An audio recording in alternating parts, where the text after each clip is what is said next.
नमस्कार मंडळी, तर मी वैष्णवी तुम्हा सर्वांचे आपल्या या यूट्यूब चॅनलवर खूप खूप स्वागत करते.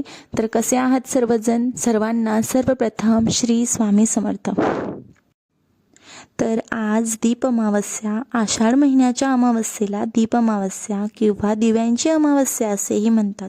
या दिवशी घरातील सर्व दिवे स्वच्छ धुवून पाटावर मांडून त्यांची हळद, कुंकू, फुले व अक्षदा वाहून पूजा केली जाते. अंधार दूर करून प्रकाश व ज्ञान देणाऱ्या दिव्यांप्रती कृतज्ञता व्यक्त करण्यासाठी हा सण महाराष्ट्रात अत्यंत श्रद्धापूर्वक पाळला जातो. या दिवसानंतर लगेचच पवित्र श्रावण महिन्याची सुरुवात होते आणि हा महिना आपण फारच पावित्र्याने पाळतो. तर आज संपूर्ण देव स्वच्छ केले, देवांची भांडी स्वच्छ केली, वाट्या, ताटं, दिवे, संध्याकाळी लावण्यासाठी समया, सर्व काही स्वच्छ केलं. अगदी पितांबरीने घासून काढले आणि संपूर्ण देवघरही स्वच्छ केलं. देवाचे आसन चेंज केले. एवढं सगळं करण्यामध्ये 2 ते 3 तास तर जातातच. त्यासाठी अगोदरच घरातली क्लिनिंग केली, टिफिन दिले सर्वांचे, मुलींच्या स्कूलचं आवरून दिलं, घरातील सर्व कामे केली आणि स्वामीला झोपवून मग माझ्या देवपूजेला लागली. म्हणजे लक्ष विचलित होणार नाही, इकडे तिकडे लक्ष जाणार नाही, माझं हे काम राहिलं, माझं ते काम राहिलं, शांततेत पूजा करता येणार यासाठी. पण स्वामी मधून मधून आवाज देतच होता. मग काय, उठायचं, त्याला घ्यायचं, असं करत करत पूजा केली.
तर अशी सुंदर आणि मनाला आनंद देणारी पूजा खूप छान झाली. तर व्हिडिओ आवडला असेल तर लाईक नक्की करा आणि चॅनलवर नवीन असाल तर सबस्क्राईब करा. तर चला तर मग भेटूया एका नवीन व्हिडिओमध्ये. तोपर्यंत सर्वांनी काळजी घ्या. बाय.